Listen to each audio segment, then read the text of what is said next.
Hello everyone, welcome back to online study on.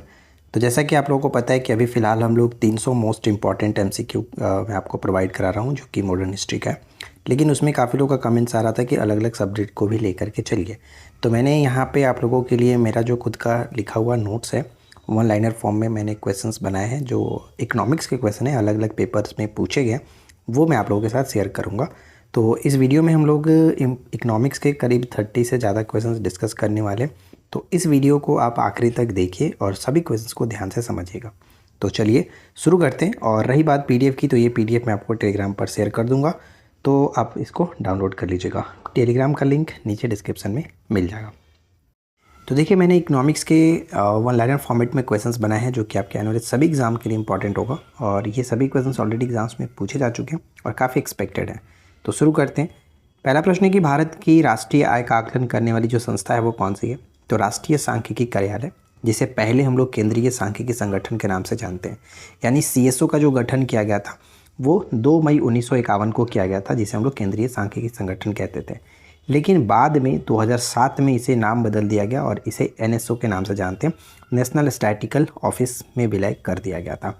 तो ये चीज़ ध्यान में रखेंगे। कभी कभी पूछा था कि सीएसओ का गठन कब किया गया था, तो मई 1951, ये याद रखिएगा। नेक्स्ट आता है कि स्वतंत्र भारत का पहला केंद्रीय बजट पेश किया गया।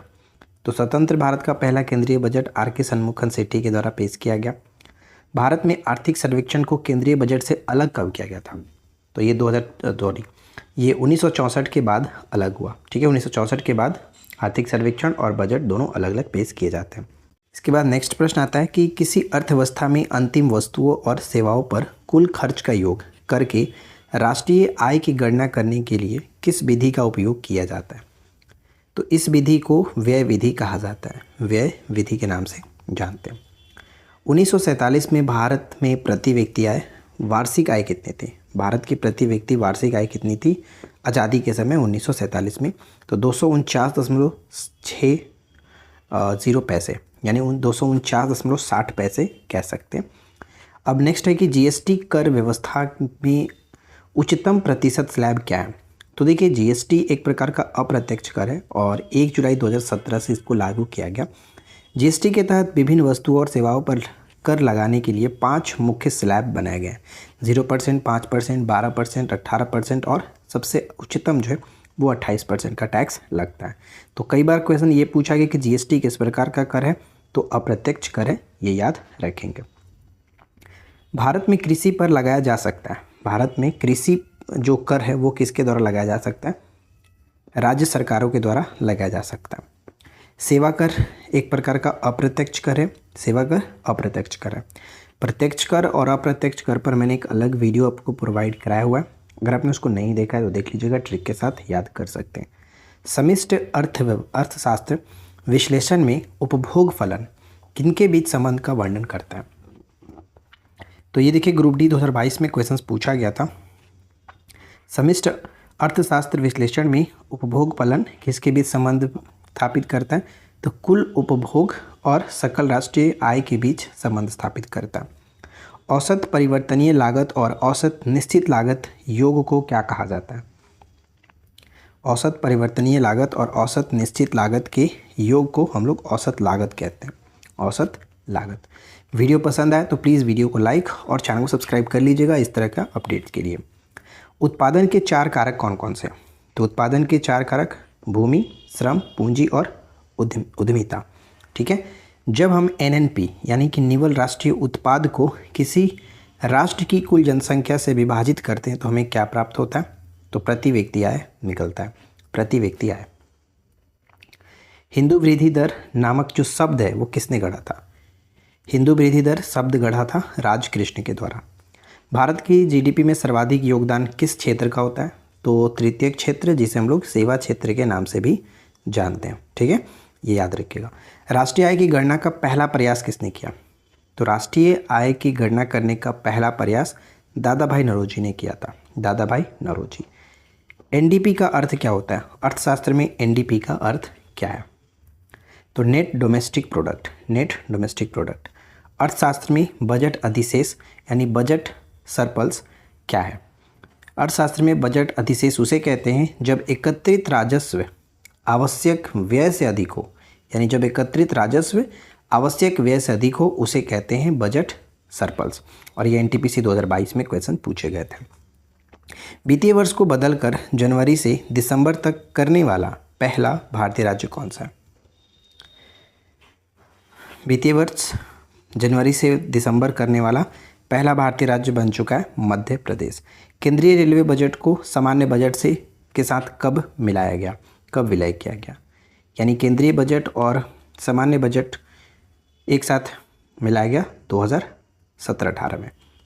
संसाधनों का उपयोग करने की आवश्यकता और उन्हें भविष्य के लिए संरक्षित करना, इन दोनों को संतुलित करने को क्या कहा जाता है?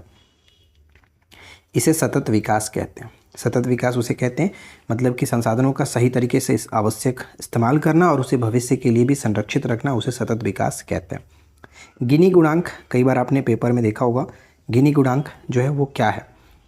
गिनी गुणांक के इस्तेमाल से हम लोग आय की समानता और असमानता मापने में इसका इस्तेमाल करते हैं। भारत सरकार के न्यूनतम आय का स्रोत क्या है? भारत सरकार के न्यूनतम आय का स्रोत सीमा शुल्क, ठीक है, सीमा शुल्क। नेक्स्ट आता है कि भारत में कर्मचारियों के महंगाई भत्ते निर्धारण करने का आधार क्या है? भारत में कर्मचारियों के महंगाई भत्ते के निर्धारण करने का आधार है उपभोक्ता मूल्य सूचकांक। उपभोक्ता मूल्य सूचकांक। सबसे पहले यह तर्क किसने दिया कि उच्च घाटे की स्थिति में लोग अधिक बचत करते हैं? उच्च घाटे की स्थिति में लोग अधिक बचत करते हैं, ये डेविड रिकार्डो ने कहा था, डेविड रिकार्डो। टपकन सिद्धांत यानी अपमात्रीय सिद्धांत किस पर आर्थिक वृद्धि के प्रभाव को नज़रअंदाज करता है? आय वितरण। जो भी प्रश्न यहाँ पे आप लोगों को दिए जा रहे हैं इनको एज इट इज़ आपको इसी तरह से याद रखना है, क्योंकि जब भी क्वेश्चंस पूछा जाएगा अर्थशास्त्र से तो सबसे पहला जो नज़र क्वेश्चंस का रहेगा यही सब क्वेश्चन देखने को मिलता है। भारत का आर्थिक सर्वेक्षण के मार्गदर्शक में तैयार किया जाता है।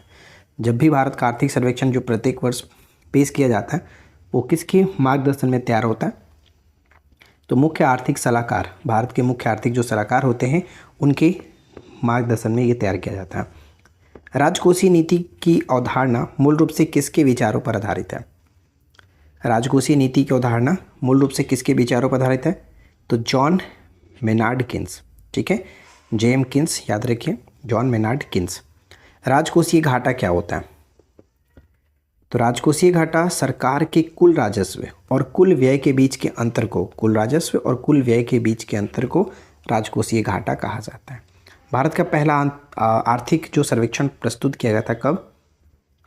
तो ये प्रस्तुत किया गया था 1950-51 में भारत का पहला आर्थिक सर्वेक्षण पेश किया गया था। भारत में पहली बार वैज्ञानिक तरीके से राष्ट्रीय आय की गणना करने वाले अर्थशास्त्री कौन थे?